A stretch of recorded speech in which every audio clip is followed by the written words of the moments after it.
Hello and welcome back to the Fantasy Guild. Today we are on episode 7 of Whatever You Comment will be added into my fantasy world. The series has been popping off, so thank you so much to everyone who has been giving it love and support by subscribing, liking and commenting. I'm so excited to see where this goes. And in the future there is some really exciting news coming, so make sure you're subscribed to stay up to date with that. But without further ado, let's jump into this episode. Our first entry on this episode is from the YouTube user Sir Julius. And this is the tale of a pretty insane tribe of goblins. Nestled in between a grand forest and a savage mountain range lives a tribe of goblins known as the hardheads. This tribe has a culture and a tradition of testing each other to see who is the most physically durable, and at the end of each yearly cycle they would make the decision of who in the tribe claims that title, and they would be known as the hardhead soldier. Randomly throughout the year they would amass materials from small raids or trading with travelling salesmen, and they would compile this into one big creation. The hardhead soldier would then get into this kind of makeshift box that they have crafted after they had adorned a ritualistic armor, and they would hunker down within as the other tribe members finish sealing them in. This is when the other members of the tribe would then bring out barrels of gunpowder and other explosive material. This explosive material could literally explode at any second, but they do it, and they do it with great pride, and they slowly begin to mount and place these barrels of gunpowder and explosive material all over this created box. The ritual would then begin where the hardhead soldier would begin to slander and shout insults at any passers-by, and when these unfortunate travellers got close enough to this constructed shelter, this is when the hardhead soldier would light the fuse. And yes, you see what's coming. They would essentially blow their shelter to smithereens, with them trapped inside, to try and ambush these unlucky travellers. Regardless of the outcome, the hardhead soldier is celebrated for the rest of their lives. And if they are fortunate enough to survive the explosion, they are carried back into the tribe's village,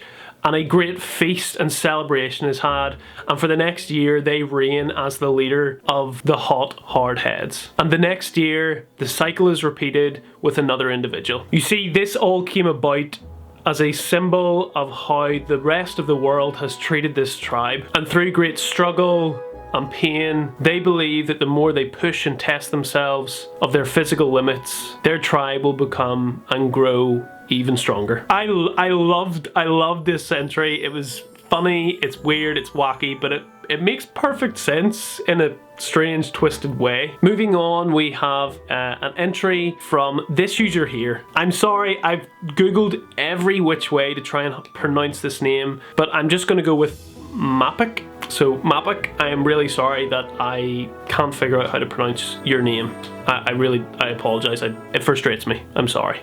It frustrates me that I can't do it. I'm sorry. Since ancient times, there has been legends about a huge creature that lives deep in the depths of the Northern Sea. And this creature devours and feeds on those who are brave enough to venture out into those deep and dark waters. It's a long and dangerous voyage, but there are those who have tried to traverse it. This monster was described as a giant, black as night fish whose scales have bright yellow dots which illuminate as it grows closer to the surface of the water. At night, all that can be seen is a whirling cluster of illuminated light just spiraling round within the water, only to be met with a loud crunch. The whirling cluster of lights is almost like a distraction that kind of dazes these sailors and confuses them to what is about to unfold. This monster is capable of crushing a ship in half with a single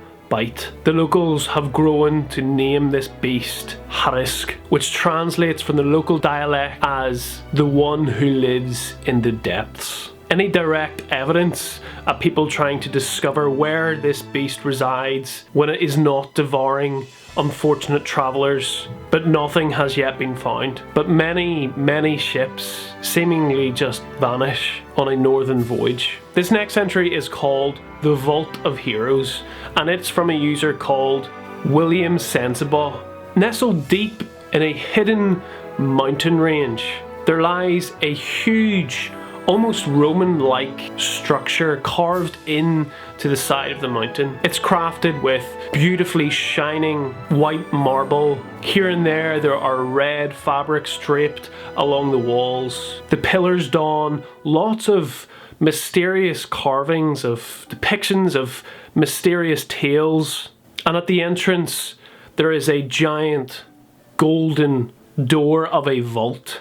Many historians and adventurers and archaeologists have tried to figure out what lies inside of this vault, but none have had any success in trying to get inside. But what we know is that inside is some magical force that is documenting every major deed done by those selected by destiny. And those individuals selected by destiny are actually the players that play within this world. This is a really cool addition because as the story continues, party members' actions will be foretold within this vault.